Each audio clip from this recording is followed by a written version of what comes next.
Afghan President Karzai, seen here in southern Kandahar province, is seeking support from the people for NATO's planned anti-Taliban military operation there. He criticized Afghans who supported the Taliban, saying they were fighting against their own land and killing people. We will never talk or negotiate with terrorists who explode bombs here and there. The meeting came amid tensions with Washington over Mr. Karzai's accusations of foreign interference in last year's elections. Afghan lawmakers also say President Karzai used a closed meeting to lash out at Western critics of his government. The U.S. State Department voiced concern about Mr. Karzai's remarks. These comments can undercut the kind of support that we think we need on all sides of this equation if we're going to move forward. Mr. Karzai later telephoned Secretary of State Hillary Clinton after the White House described his comments as troubling. Some analysts say Mr. Karzai's allegations indicate tensions with the United States, just as the U.S. and NATO build up troop levels to try to push back the Taliban.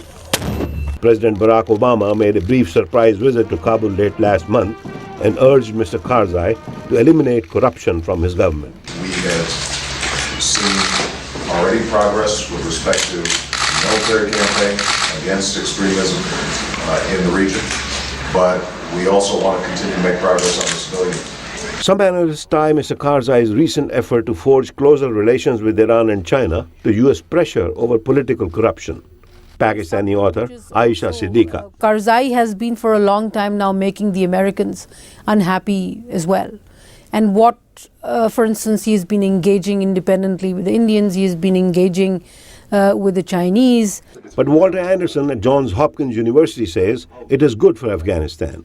And particularly these days, when there is a sense that the U.S. may be incrementally pulling out or reducing its presence, it's good that you have ties to as many countries as you can in your own vicinity. And Assistant Secretary of State Robert Blake says Mr. Karzai's consultations with Iran are understandable because Tehran is concerned over the flow of drugs coming across its borders from Afghanistan. And China, he says, sees a stable Afghanistan in its own national interest because the western half of China is largely Muslim. They're doing a lot of infrastructure development there. And they also have concerns about whether the situation in Afghanistan were to deteriorate, whether it would have security implications for its own western borders. Jeffrey Dressler at the Institute for the Study of War says China's main interest in Afghanistan is its wealth of minerals such as copper and an expanding scope of investment. Telecommunications industry is expanding, transportation, energy, and the like. And so I think that there is a lot of room that the Chinese see there for expansion from Afghanistan.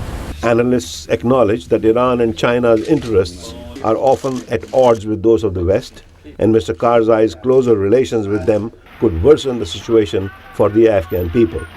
They also say if Mr. Karzai, due to his remarks, is ever perceived as sympathizing with the Taliban, he can inadvertently help their recruitment and further destabilize the country. Ravi, Khanna, VOA News, Washington.